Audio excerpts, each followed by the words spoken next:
Friends, welcome to Vani vlog. అందరూ ఎలా ఉన్నారు? బాగున్నారా? నేనైతే చాలా బాగున్నా. ఎండలైతే చాలా మండిపోతున్నాయి కదా ఫ్రెండ్స్. సో ఎండకైతే ఎంతో చలువనిచ్చే మజ్జిగ చారు అయితే చేస్తున్నాను అనమాట. వీడియో స్కిప్ చేయకుండా లాస్ట్ వరకు చూడండి. ఒక కప్ అయితే నేను చిక్కటి పెరుగు అయితే తీసుకున్నాను అనమాట. గట్టి పెరుగు అయితే తీసుకున్నాను అనమాట.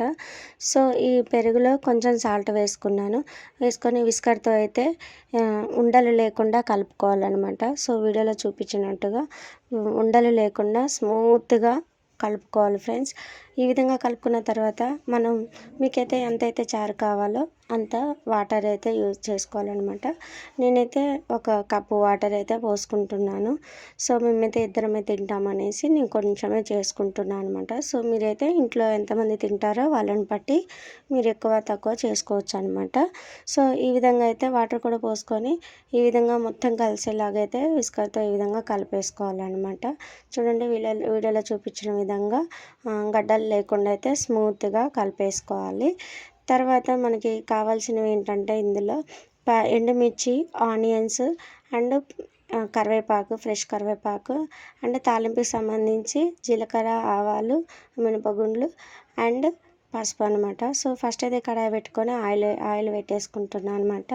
సో మీ దగ్గర అల్లం ఉంటే ఫ్రెండ్స్ కంపల్సరీగా అల్లం సన్నగా కట్ చేసుకొని వేసుకోండి. చాలా అంటే చాలా టేస్టీగా ఉంటుంది.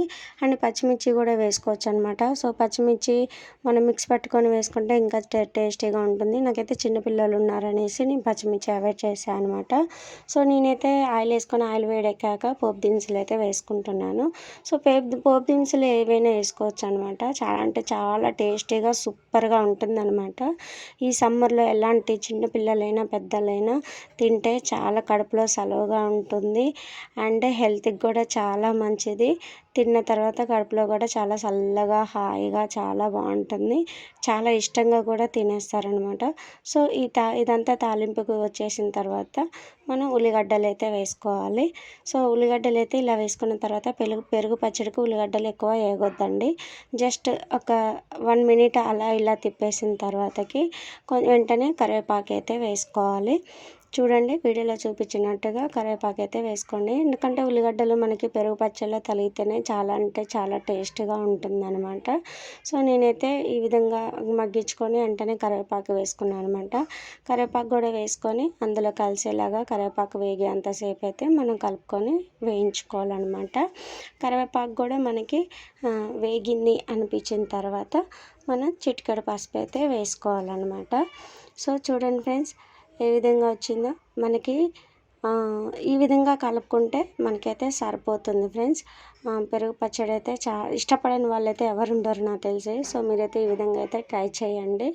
సో పసుపులో యాంటీబయాటిక్ ఎక్కువ ఉంటుంది అండ్ కలర్ కూడా చాలా బాగుంటుంది చూడ్డానికి కూడా పెరుగు పచ్చడిలో కాబట్టి. సో మీరైతే ఈ విధంగా అయితే ట్రై చేసేయండి. తర్వాత మనం ఈ విధంగా అంతా కలిపేసుకున్న తర్వాత మనం ముందుగా రెడీ చేసి పెట్టుకున్న పెరుగు అయితే తీసుకొని నేను స్టవ్ ఆఫ్ చేసి అయితే స్టవ్ మీద పెరుగు కలుపుకున్నది పెట్టేసుకుంటున్నాను అనమాట. సో స్టవ్ ఆఫ్ చేసింది మీకు చూపించలేదు. ఇందులో మొత్తం కలిపేసుకోవాలన్నమాట. అంటే నేనే వీడియో తీస్తున్నా కాబట్టి నాకు కుదరలేదనమాట. సో మొత్తం కలిపేసుకోవాలి. ఈ విధంగా కలిపేసుకొని తింటే ఉంటుంది ఫ్రెండ్స్. చాలా అంటే చాలా టేస్టీగా ఉంటుంది. వీడియో నచ్చిందని అయితే అనుకుంటున్నాను. నచ్చితే లైక్ చేయండి, షేర్ చేయండి, కామెంట్ చేయండి. Bye friends.